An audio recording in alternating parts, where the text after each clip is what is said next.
Coming into the 2020s, J Boogie and the rest of the Bloodhounds would keep repping their new clique in their music, such as the May 2020 music video for the song Go by Boogie, JB, and another Drill City rapper called Lil Vic, where Boogie first raps that he has only been out for 60 days but has already ran his paper back up, with this likely referring to his 2017 arrest on numerous charges, the most serious one being UUW, or unlawful use of a weapon, for which he would end up receiving a 4-year sentence. Damn. He would then mention the Bloodhounds, saying that they will come and get anyone for the right bag, all while the members would be flexing big bags of vacuum-sealed dope in the music video. JB then steps in and calls the Bloodhounds his family, while flexing a new Bloodhound chain, which is the very same design that Jeff would later rock in his own music videos. Boogie also comes back towards the end as he compares the Bloodhounds to an army due to the wide selection of guns that they have. The Bloodhounds would also have a new rapper that would begin to drop a bunch of songs around this time too. His name was Bloodhound Z Money, real name Zaire Nelson. In fact, he's actually Lil Jeff's cousin, with some of Jeff's family members from his mother's side commonly liking and commenting on Z Money's family's social media posts. There are also old photos of Z Money from the early 2010s together with J Boogie and the mother. And I just want to say shout out to Trap Lord Ross. Yo, what up, Brody?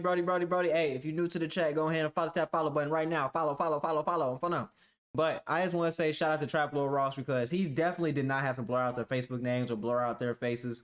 I want to say I appreciate him for like keeping their you know what I'm saying, the people that's not in the street, their business private. I appreciate that.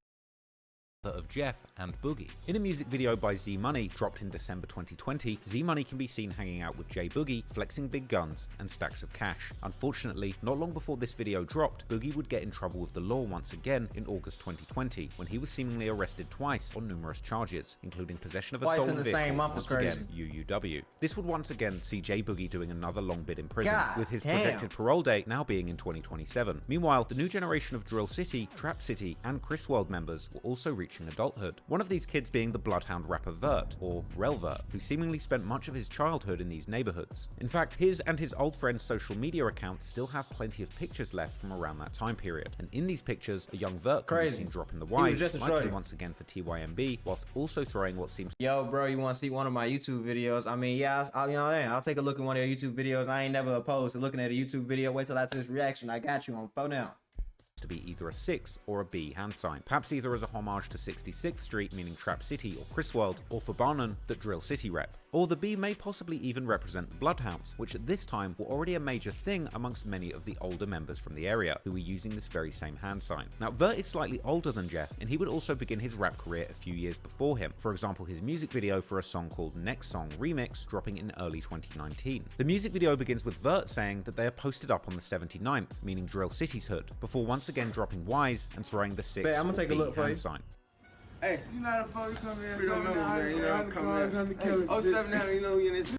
Gang. Yeah. Oh, a lot of that. Yeah. Oh, a lot of that. He then begins his verse by saying how he's posted on the 9 and sometimes on the 6, meaning that he hangs out in both Drill City's hood and Trap City or Chris World's hood. While it appears that Vert was mostly repping Drill City, he would also be very close with Trap City members, as can be seen from his 21st birthday vlog in 2022, where he hangs out in Trap City's hood, with this video being eerily posted exactly 2 years before Jeff's death in that very same hood. More specifically, Vert is hanging in the video near 67th and Evans, while Jeff would be killed near 67th and Rhodes, only about a 0.3 mile walk away. Vert would also explain in his early 2022 interview with Truth Teller TV that he was both Drill City and Trap City.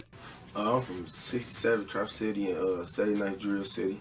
My name Lil Vert, man. Meanwhile, during the late 2010s, another main rapper from the new generation of Bloodhounds, who is also a cousin of Jeff and Z Money, Q50, was still attending high school, eventually graduating. That's crazy, he got these little ass pictures of Jeff, Q50 on the other in hand, was shit still hilarious. largely absent from any social media activity concerning Drill City or Bloodhounds coming into the 2020s, with one of his first appearances seemingly being in a late 2021 music video by Z Money titled Gone MIA, where a 19-year-old Jeff can be seen chilling in the background while his cousin raps, while his other appearance will be soon after in a music video for his brother J Boogie and JB Bin Laden's track titled N-Words Green, where Jeff can be seen next to his big bro smoking big blunts and toting a gun with a drum magazine, showing that at this point he was already likely deep in the streets together with his brother. Coming into the 2020s, it seems that the beefs of the 06679, aka the Chris World, Trap City and Drill City Alliance, which now included also the Bloodhound clique, were now increasingly beginning to revolve around their oldest enemies, the GD majority sets of the former Lon City, 8 Trey Mob, Evans Mob and Hit Squad, which is likely why they were increasingly dropping rakes for the GDs in their music videos instead of the Ys for TYMB like they had primarily done throughout the 2010s. That would have been back when the beef with TYMB was particularly hot. But still, Vert would aim his disses in his September 2020 song No Dissin' squarely at TYMB and 8-Tray Mob, saying both Die Y for TYMB and F83rd for 8-Tray Mob. However, in his November 2021 remix of Lil Durk's track Piss Me Off, he would rap how it's F the Ops and Young Money, perhaps showing that the beef with TYMB was a much more passive beef now, while the beef with 8-Tray Mob, Evans Mob and Hit Squad was much more active at this time. Some months before the release of that song, on the 1st of March 2021, a very respected 8-Tray Mob member called Clay, real name Darian Cherry, was sitting in his car in the 8-Tray Mob's hood on the 86th Street when another car pulled up next to him and somebody began firing shots from the inside. Clay received a gunshot to the mouth and was transported to the University of Chicago Medical Center in critical condition. Clay would survive the shooting for the time being, but would remain in hospital fighting for his life. One member from the 8-Tray Mob who would comment on Clay's situation particularly often was a guy called Lil Crew, real name Nyreek Curtis, who was seemingly a very close friend of Clay. Crew was also an aspiring rapper who had been releasing music since at least 2017. Crew would comment on Facebook the very next day how he wasn't going to say too much, perhaps insinuating that he was going to respond by actions, not words. However, his later post would also make it clear that Clay's situation was weighing heavily on his mind. Crew would also write about a week after Clay had been shot how they were testing their guns on stop signs because the ops weren't outside. And later, he would comment on how the ops had been on their high horse after Clay had been shot, even though they knew Clay had been sliding on them often. Unfortunately, Clay would eventually succumb to his injuries and pass away for a mouth shot.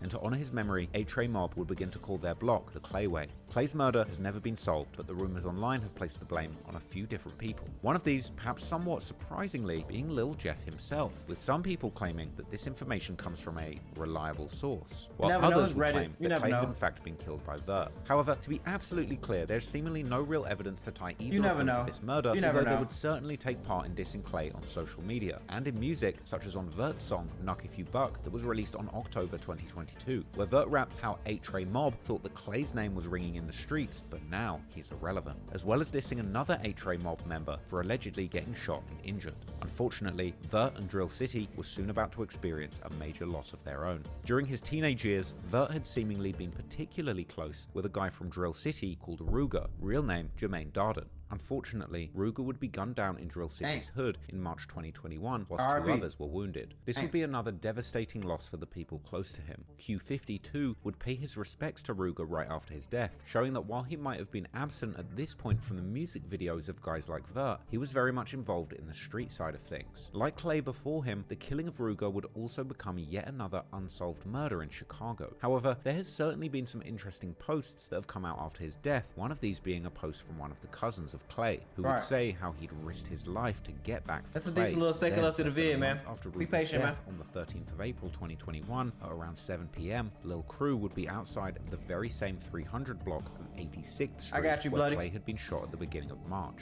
when someone would open fire at him, striking him in the chest. Crew would then be taken to the University of Chicago Medical Center, just like Clay had been, but this time, the injuries were immediately too critical, and Crew would be pronounced dead soon after arrival. Yet again, the murder of Crew would go unsolved. But in online spaces, such as Reddit, the Jeffologists themselves, who have been rumored to possess an almost otherworldly ability to see the victims of their demigod and his disciples in their crystal balls, have once again pinned this murder on Vert. Some would even claim that Vert himself had gotten shot in the leg before Crew's murder, which he references in an unreleased song. This possibly even being the same shooting where Ruger would die and two others would be injured, one of these two then possibly being Vert. Vert would also mention Crew in the song Knuck If You Buck, as well as the rapper Don Darius from 8-Tray, who was one of the early rappers for the set before he was killed in 2013, saying that you can't go out like Don D and the 8-Tray haven't got a get back for Crew and Clay, with at least the implication being that the 06679 were indeed behind the murders of both Crew and Clay. But perhaps the most telling lyrics from Vert are in a lesser known song from early 2022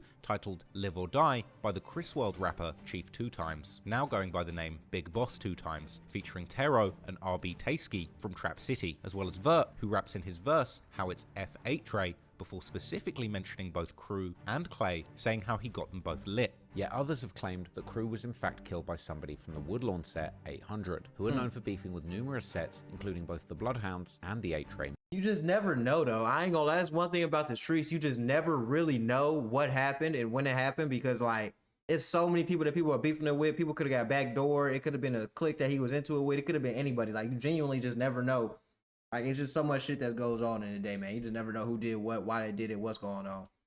Mob. However, what is once again clear is that following the murder of Crew, Vert would use many of his songs to send messages that they had in fact gotten get back for Ruger. Firstly, in the beginning of June 2021, Vert would drop a music video for his song titled Play by the Rules, where the video begins with a tribute clip of Ruger dancing to Lil Durk's song No Auto Durk, where Durk raps the famous line, "New op pack in the air, this gas or what?" Then, a few months later, at the end of August 2021, Vert would drop a music video for his song Drill Life, where he raps how he has to kill 10 of his ops for them to feel what he felt, with this likely being another reference to Ruger. This was followed in November with a much more direct claim in Vert's Pissed Me Off remix, with Vert rapping how they got get back for Ruger and how they lost 1, but their ops lost 4. Then, once again, at the end of December 2021, Vert would drop a music video called Gang, together with JB and a rapper called Lil Cap, where they can be seen with a cutout of Ruger, while Vert begins the song by rapping how they cried for Ruger but also slid for him, and that the score is not even, with him implying that they are doing so much damage that their ops are claiming that 06679 is cheating. The dissing would continue in 2022 when Vert would release the music video for his song titled simply Drill, where Vert first repeats a bar of how someone was dissing on their raps but now they can't speak, with this being a possible reference to Crew, before then continuing to pay tribute to Ruger, saying that he's pulling up on his ops block and making them run. And the references to Ruger would just keep coming, with Vert then releasing a music video for his song 21 in June 2022, with this being the music video that they had been filming in Trap City's hood during the celebration for Vert's 21st birthday.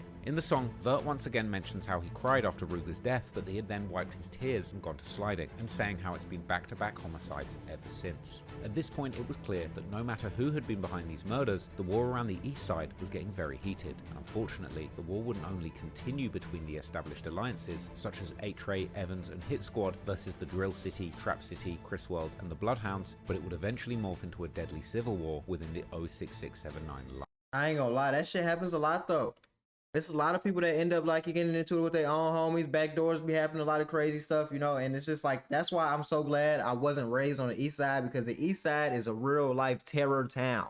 It's like, it's so hard to solve murders on the east side, and it's so many gangs on every damn block. Like on the south side, you got shit like Hyde Park where it's, you know, it's quiet, it's not bussing, you know, you can go there chill. Ain't nothing like that on the east side. There's nowhere on the east side that you can go and get away from the violence. The violence is everywhere. So just like, man, look, if you on the east side of Chicago, I would get up some money so you can move, man. That shit is not for the weak, man.